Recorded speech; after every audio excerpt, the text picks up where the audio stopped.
정당이 종교인을 고소한다, 고발한다. 특히 기독교의 목사를 고소한다, 고발한다. 이런 행위는 해서는 안 될 행위죠. 왜냐? 그 행위 자체가 우리 정당은 이렇게 자격이 없습니다. 하나의 국민을 대하는 태도도 이렇지만은 종교인을 대하는 태도도 이렇습니다를 보여주는 것이거든요.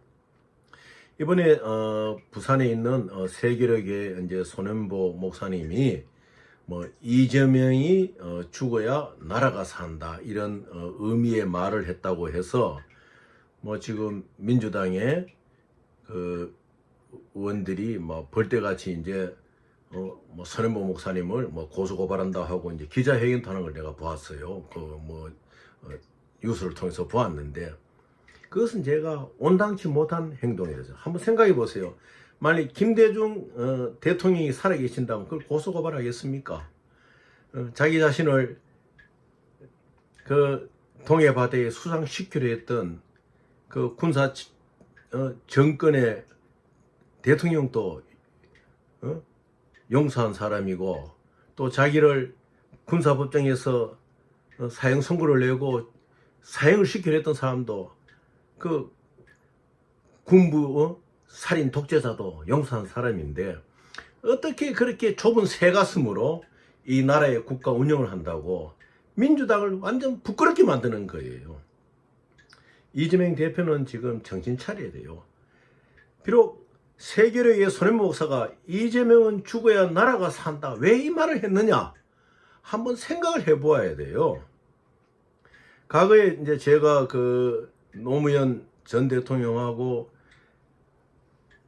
당을 같이 할 때나 또 60환경 투쟁을 같이 할 때도 서로 논쟁이 붙어가지고 누가 말을 잘못 옮길 때도 있어요. 그러면 저한테 묻습니다. 이동지, 이 위원장, 왜 내게 그런 말을 합니까? 그럼 앉아서 서로 대화를 또 하는 것이죠. 마찬가지예요.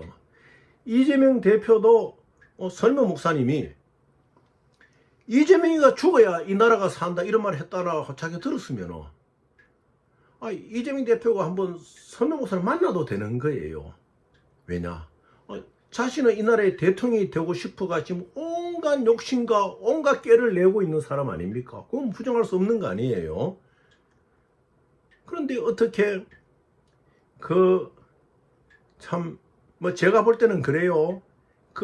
뭐 손현보 목사님을 고소 고발한다고 발표하는 이 국회의원들의 수준들을 보면요 참 안타까운 거예요.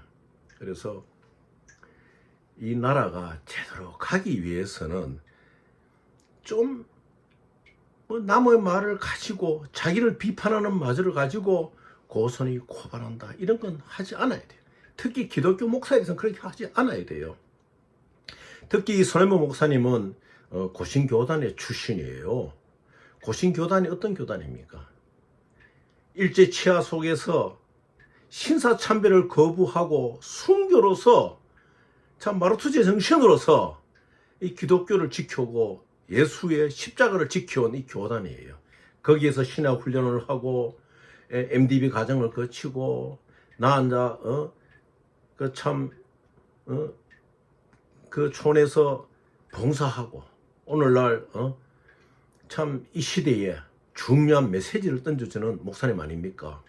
실제로 2030 세대를 향한 그 목사님의 정성과 사랑은 우리가 인정을 해야 돼요. 우리 시대에 10대, 20대 때는 어땠습니까? 그때는요, 특히 여러분들 잘 아시잖아요. 지금 우리와 진영이 탈인 당에 가 있는 또 장관을 하고 있는 김문수 장관 같은 경우에는 고등학교 3학년 때 삼성기업 반대 시위를 한 사람이에요.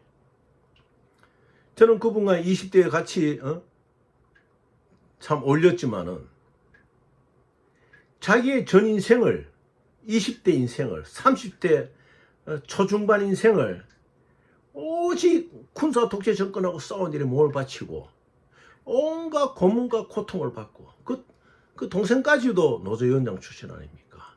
엄청난 그 부인까지 36까지도 엄청난 고통과 고통 살았어요. 만일 이 나라에 지금 이 시기에 선원보 목사님 같은 분이 안 계신다 그러면은 우리 2030 세대는 어떻게 해야 되겠습니까? 그 2030 세대들에게 앞날의 미래에 우리들이 겪었던 역사의 풍랑 속에서의 고통과 잃어버려야 될 자유를 찾아주고자 하는 것이 선원보 목사님의 투철한 정신이에요. 그분의 시대 정신이에요. 또 목회 방침이에요. 그러면은 민주당의 이재명 대표가 좀 듣기 싫은 이야기가 있더라도 그 선원보 목사를 만나가지고 대화를 할 수 있는 것이고, 그렇게 그 박균택이라는 자기를 변호해줬던 대장동 변호사를 국회의원 만들어 준 거나 마찬가지 아닙니까?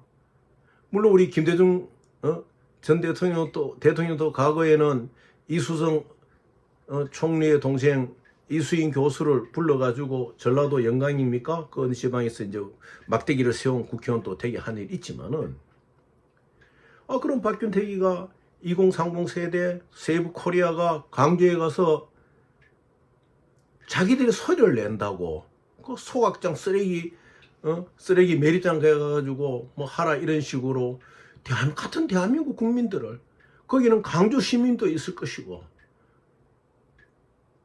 또 어떠한 그 세이브 코리아의 어떤 구호를 또 지지하는 사람도 있을 것인데 다 같은 대한민국 국민 아닙니까?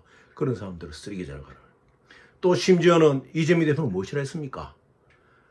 오늘 형사에 벌어진 경 상태를 보고 그게 성공했다 그러면은 우리가 캄보디아와 같이 엄청난 학살이나 코리안 킬링피드가 있어요. 그 이재명 대표가 킬링피드가 뭔지 모르고 하는 소리예요. 그 폴포트 정권이 그 크메르 루즈군들이요, 한마디로 지식인들을 다 죽인, 수백만의 지식인들을 다 죽인 그 사건 아닙니까? 70년대 60년대 말에서. 그럼 이 코리안 킬링피드라 그러면은 지식인들을 다 죽여요.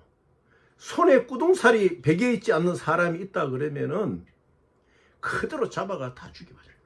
푸놈펜 외곽에 어디 가면요, 그 산카트입니까? 거기 가면은 국민학교, 옛날에 국민학교 교사가 쓰던 것인데 거기에 그 지식인들을 넣어놓고 여자 남자 젊은이 아예 가릴 거 없어요. 글자를 알고 머릿속에 뭔가 들어가 있는 사람이 있으면요 잡아와가지고 온갖 고문하고 형틀하고, 저는 거기를 수십 번 가봤어요. 이재명 대표가 만일 푸놈펜 학살 현장을 봤다면 그런 소리를 하지 않을 거예요. 어떻게 6.25의 동족산당의 그 픽을 꼈던 우리들한테, 이 국민들 앞에 크메르 루지의 그 학살, 폴포트 정권의 그 학살을 이야기할 수 있다는 것은 이재명 대표가 정신 있는 사람이 아닌 거예요. 그 박균택이 쓰레기장 이야기나 이재명 대표의 폴포트 정권의 학살 이야기고 코리안 킬링피드가 일어날 수밖에 없었다. 그건 이재명이요. 그건 이재명은 죽었다 하는 이야기를 그냥 문자적으로 생각할 때보다 더 나쁜 말인 거예요. 우리 국민들이 4.19와 5.18과 60항쟁과 그 빛나는 조통의 민주주의를 찾은 우리 민족이 어떻게 지금 그 크메르 루즈군이 행했던 폴포트 정권의 킬링피드와 비교한단 말이에요. 그건 이재명 대표의 큰 실책이죠. 불만 있다면 저하고 토론을 해도 돼, 이재명 대표는. 그래서 만약에 저는 그렇게 생각해요. 나는 20대 30대 때에 군부 정권과 싸우고 내 동지들 아니었습니까? 노무현, 문제, 또 지지에게 내 인생을 다 바쳤고 그분을 위해 내 목숨을 다 바쳤고, 그런 내가 볼 때 정말 저 손 목사님이 20대 30대에 대해 가지고 꿈을 주고 저렇게 하는 것은 저들을 보호하는 것이구나. 하나님이 보시기에 얼마나 아름다울입니까? 그들이 만약에 선원보 목사님 같은 분이 없이 이 시대에 그렇게 그러한 교회가 없을 것 같으면은 그 청년들이 자기의 의견을 가지고 거리로 나가면요, 우리 나이에 꽃도 피우지 못하고 죽어간 청년들이 얼마나 많습니까? 서울에 보면은 서울대 부근의 그 관악구 그 신림동, 지금은 대학동이라는 데가 아니 있습니까? 거기 가면 박종철 기념관도 있지만 그 주변에 보면요 66년생이 83년도에 죽고 87년도에 그 죽은 서울대 선들을 기념하기 위해서 우리가 걸어가는 길에 동판이 새겨져 있어요. 조국의 자유를 지키기 위하여, 민주주의를 지키기 위하여 박철훈 죽다, 뭐 누구 죽다. 하무지 제가 그것을 지날 때는요 눈물이 나요. 주머니에 있는 손수건을 내가 그 동판을 모르는 사람도 그냥 밟고 지나가죠. 저는 87년도 3월 3일 날 박정철 고문치사 조작규탄 부산 기독교 집행위원장을 하면서 전투를 했던 사람이에요. 그때 부산 사상에 육교가 있을 때였습니다. 육교가 무너질 정도로 많은 인들이 거기 몰리고 아니었습니까? 참, 그것이 바로 87년도 60항쟁의 도화선이 됐죠. 물론 부산민주시민협의회가 그 기둥이 되었죠. 지금 뭐 김재규 선배 이런 분들이 많았어요. 좋은 분들이. 하늘에 가신 김창단 선생, 부산 중부교의 최성문 목사님, 지금 또 하늘에 가 있는 김부겸 전 총리의 고등학교 동기이자 그 처남이 되는 이영재 목사라든지 또 김상훈 목사라든지 이 기라성 같은 젊은 목사들이 거기에 또 뛰어들어온 고신대학, 고려신학대학의 신학도들, 그 대단한 것이지요. 제가 오늘 드리고자 하는 말씀은 무엇이냐? 민주당 이재명 대표, 선현보 목사님을 고소나 고발할 그런 형태보다도 대화를 해야 돼요. 그리고 이재명 대표도 고칠 점 있으면 고쳐야 되는 거죠. 나와 생각이 다르고 나에게 전해지는 이야기가 내가 해석할 때는 나쁜 말이다 생각이가 일방적으로 세상 법을 목회자한테 갖다 댈 때는 하나님의 강한 노여움이 있는 것은 우리가 역사 통해서 다 알 수 있잖아요. 히틀러가요 기독교인 아닙니까? 고백 교회 디트리 보네포 목사를 죽이고 난 뒤에 히틀러도 몇 년 뒤에 2차 대전에 종주부를 주고 자기도 이 생을 마감했어요. 기독교인에 있어서는 생의 마감이란 것은 또 다른 한순간의 이동이에요.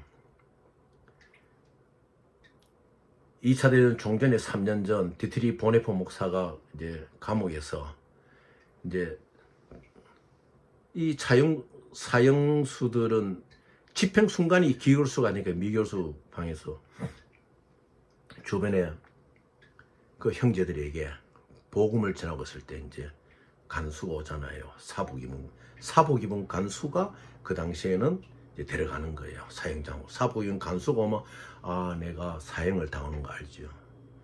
그때 이제 디트리 보네포 목사는 알죠. 딱 형제들이요. 내가 이제 이곳에서의 삶을 끝내고 다음의 삶으로 넘어갑니다. 이 세상의 육적인 상태를 끝내고 다음에 영생의 다른 상태로 가는 이런 의미의 이야기죠. 죽음이라는 것은 기독교인에서 죽음이라는 것은 자랑이 될 수 있고 또 새로운 출발인 거예요. 이 세상에서 한 줌 안 되는 권력 때문에 사람끼리 미워하고 욕하고 뒤통수를 치고 그러지만은 기독교 신앙을 가진 사람들 앞에서는요 이건 다 아무것도 아니에요. 아니 선현보 목사님이 아니 무슨 자기가 이 세상에 바라는 것이 있다고 이재명 같은 사람을 향해서 욕을 하고 그래. 절대 부정을 하겠어요. 차라리 그 영혼에서 기도를 하면 기도를 하지요. 그래서 민주당은 세계로 교회 선현 목사를 고소 고발한다. 그런 짓을 하면 안 돼요. 꼭 필요하다면 대화도 한번 해보고 또 그리고 뭐 어떤 방송들은 일방적으로 또 선임 목사만 팍 비난하고 이러더라고요. 그것도 잘못된 것이죠. 또 그분의 설교도 들어보고 또 나처럼 또 선임 목사님에 대해서 긍정적으로 말하는 사람이 있으면 저한테 또 대화를 하셔도 돼요. 이 시대에 세계로 교회 선현보 목사님 같은 분이 계시기에 오늘 20대 30대들이요 희망 있는 삶으로 갈 수 있는 것이죠. 내 나이에 서울상대 경제과를 했던 그 청년이 있었어요. 이 사람이 민천학년 사건으로 사형 선고를 받을 때 모시란천 판사 앞에서 이 조국을 위하여서 내가 죽는 것이 영광스럽습니다. 이런 말. 그렇지만 생각해 보십시오. 20 초반의 나이에 그런 말을 할 수 있다는 것은 물론 그만큼 투철한 조국에 대한 충성된 또 조국을 위해 사는 영광이라 이런 것도 있었겠지만은 20대 비극 아닙니까? 자기의 하나님이 준 인생을 다 살아보지 못하고 사형장으로 사라질 수 있다는 거는 우리가 정말 앞으로 20대, 30 나가 40대 앞으로 살 세대를 위해서 이재명 대표의 욕심은 죽어야 됩니다. 그 욕심이 있기 때문에 정치적인 사망, 역사적인 사망이 일어날 것이고 많은 사람들이 또 곤란에 빠지게 되는 거예요. 그래서 민주당은 세계력의 설모 목사에 대한 고소고발 이러한 행태를 하지 말아야 됩니다. 민주당 안에 기독교는 있지 않습니까? 국회의원 빠져다닌 기독교는 있지 않습니까? 하나님께 물어보세요. 얼마나 우리 민주당이 하는 행위가 하나님 앞에 부끄러운지 그것을 물어보아야 합니다. 그래 회개해야 돼요. 그렇게 하지 않고서는 하나님의 어떠한 진노를 피할 수가 없을 것입니다. 부디 민주당도 잘 되고 또 국민의힘도 잘 되고 우리의 모든 정당들이 잘 되고 정직하고 진실하고 국민을 위해서 일할 때에 이 대한민국이 좀 잘 돼서 나라가 되고 20대 30대에게 좀 이 청년들이 앞으로의 시대에 그들이 빚없고 앞으로의 시대에 병 없고 앞으로의 시대에 그들의 고난이 없는 세상을 만들어주는 것이 우리의 몫인 것입니다.